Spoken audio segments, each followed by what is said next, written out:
utekelezaji wa makubaliano ya changamoto ya Bonn kama mlivyosikia hapo awali, yani Bonn Challenge, yaliyofikiwa mwaka 2011 jijini Bonn nchini Ujerumani.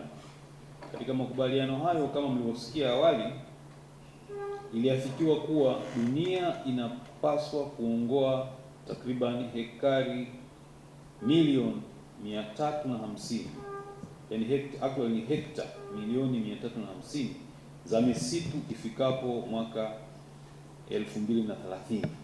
Jamhuri ya Muungano wa Tanzania imetoa ahadi ya kuongoa takriban hekta milioni 5.2 kupitia mpango wa AFRI 100. Utekelezaji wa shughuli hii ndio zinafanikisha kuwepo kwa mradi huu.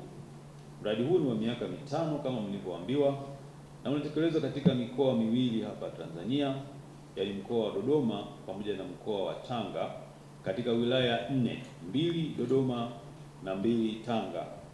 Mkoa wa Dodoma ni wilaya ya Mpwapwa na Chamwino, wakati mkoa wa Tanga ni wilaya ya Kilindi na wilaya ya Korogwe. Lengo kuu la mradi huu ni kurejesha uoto wa asili katika maeneo yaliyoharibiwa, kulinda na kuhifadhi bioanuwai, kuboresha hali ya maisha ya jamii inayozunguka misitu husika, pamoja na kukabiliana na athari za mabadiliko ya tabia nchi. Mradi huu unachangia moja kwa moja katika kutekeleza sera ya mazingira ya taifa, lakini pia unatoa mchango wa moja kwa moja katika kutekeleza dira 2050. Sote tunafahamu kuwa uoto wa asili ni rasilimali muhimu sana kwa ustawi wa mazingira na maisha ya binadamu.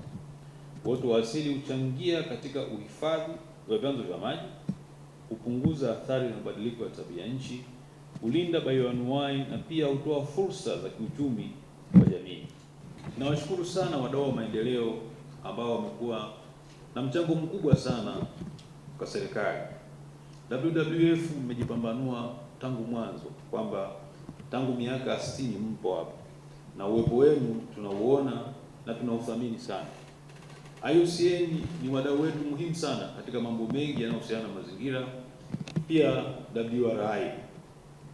Nashukuru kwa kukubali kutekeleza mradi huu hapa nchini Tanzania katika wilaya zilizotajwa. Tunathamini sana mchango wenu katika kuleta maendeleo nchini Tanzania.